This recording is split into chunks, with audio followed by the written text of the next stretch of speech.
Manchester United diambang gagal mendapatkan gelar kedua musim ini. Mereka membuang keunggulan 2 gol atas Sevilla di perempat final Liga Europa leg pertama setelah kebobolan 2 gol bunuh diri. Tetapi kebobolan itu terjadi setelah Bruno Fernandes ditarik keluar dan 3 pemain dengan produktivitas rendah masuk sebagai pemain depan. Tidak heran tidak ada gol tambahan. Sebenarnya ada gol tambahan tetapi ke gawang sendiri. 4 gol dalam laga melawan Sevilla seluruhnya dicetak oleh pemain setan merah dengan 2 ke gawang sendiri. 3 keputusan aneh Erik ten Hag. Menit 62 atau menit 63 adalah awal keputusan aneh Erik ten Hag. Dia menarik keluar Bruno Fernandes memasukkan Christian Eriksen. Kemudian Anthony Martial dan Jadon Sancho juga ditarik keluar digantikan Wout Weghorst serta Anthony Elanga. Untuk apa? Kenapa Bruno ditarik keluar? Apakah karena kena kartu kuning di babak pertama? Toh dia tidak akan bisa membela setan merah untuk leg kedua di kandang Sevilla pekan depan karena akumulasi kartu kuning. Lalu kenapa mesti ditarik keluar cepat-cepat? Biarkan saja dia main sampai menit terakhir, toh Bruno tidak akan bisa turun untuk leg kedua. Selain itu, Anthony Elanga sudah sekitar 1 tahun tidak pernah mencetak gol bagi tim, kenapa dimasukkan untuk menggantikan Jadon Sancho?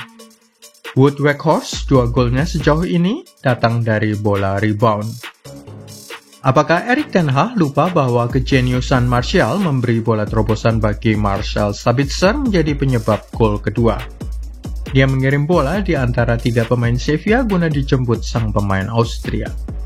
Sebelumnya untuk gol pertama adalah umpan akurat dari Bruno Fernandes ke Sabitzer, seorang gelandang tetapi dia maju sampai ke tepi kotak, yang kemudian menyelesaikannya menjadi gol pertama pada menit ke-13. 2 gol kebobolan yang diderita oleh Manchester United. 1.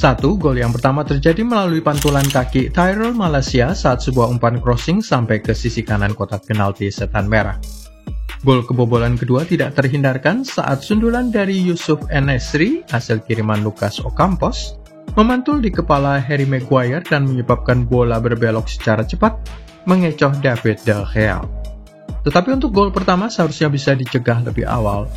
Tyrell Malacia sudah tahu akan ada bola silang. Dia berlari masuk sesaat sebelum Fernando mengincar sisi kanan kotak penalti, tetapi lupa bahwa Kapten Jesus Navas berlari di belakangnya. Dan dia tidak tahu cara memperkirakan lokasi jatuhnya bola yang seharusnya bisa dibersihkan pada kesempatan pertama. Sepakan Jesus Navas memantul di kakinya dan masuk ke gawang De Gea dari sudut yang sempit. Itu mengubah hasil akhir permainan menyebabkan anak-anak Jose Mendilibar percaya bahwa mereka masih bisa mendapatkan gol tambahan. Penderitaan setan merah diperburuk 2 cedera. 3 pemain tidak akan tersedia untuk leg kedua pekan depan di Spanyol.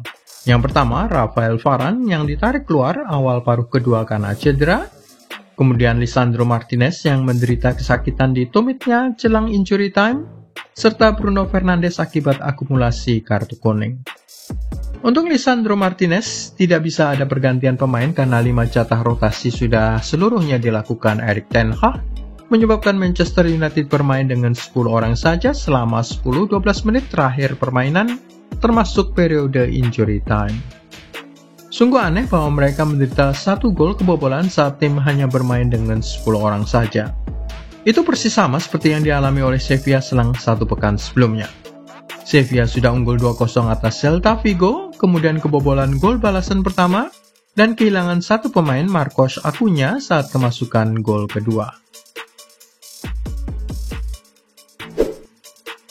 Tugas berat menanti pada leg kedua di Sevilla. Tim asal Spanyol ini adalah spesialis pemenang Liga Eropa. Sudah 6 kali sepanjang sejarah, termasuk 3 kali juara beruntun antara 2014 sampai 2016, lalu terakhir kali pada tahun 2020. Mereka memiliki DNA itu di dalam darahnya dan memamerkannya pada laga di Old Trafford sampai ke detik-detik terakhir. Di ajang Liga Spanyol, pasukan Jose Mendilibar sama sekali tidak istimewa. Mereka tengah menduduki posisi 13, berselisih 5 poin di atas zona degradasi. Jadi tidak mengherankan mereka berjuang habis-habisan karena hanya trofi Liga Eropa yang bisa menyelamatkan musim yang buruk ini.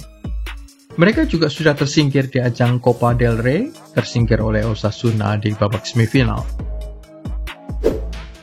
Apa yang harus dilakukan Setan Merah untuk leg kedua? Bunuh permainan lebih awal. Gampang sih ngomong, tetapi bagaimana caranya? Setan Merah tidak boleh kebobolan gol tambahan atau akan mempersulit tugas untuk pulih pada leg kedua. Dengan Rafael Varane tidak bisa turun bermain, Erik ten Hag akan mengandalkan Kapten Harry Maguire. Tyrell Malacia yang terlalu menganggap remeh serangan Sevilla tidak boleh turun untuk leg kedua. Erik ten Hag akan melihat opsi lain di pertahanan khususnya di sisi kiri. 2 assist atau pra-assist datang dari sisi sebelah kiri menandakan ada perlunya memperkuat satu gelandang bertahan lagi di sana. Dengan Bruno Fernandes tidak mungkin turun bermain, juga Lisandro Martinez, masih ada Diego Dalot, Victor Lindelof, dan Fred yang bisa menjadi opsi. Satu mata Erik ten Hag terarah ke semifinal Piala FA. 3 atau 4 rotasi yang dilakukan Erik ten Hag terjadi karena dia sudah berpikir soal laga-laga selanjutnya. Diawali dengan laga tandang di City Ground yang menjadi kandang Nottingham Forest, kemudian leg kedua di kandang Sevilla serta laga semifinal Piala FA melawan Brighton pada 23 April.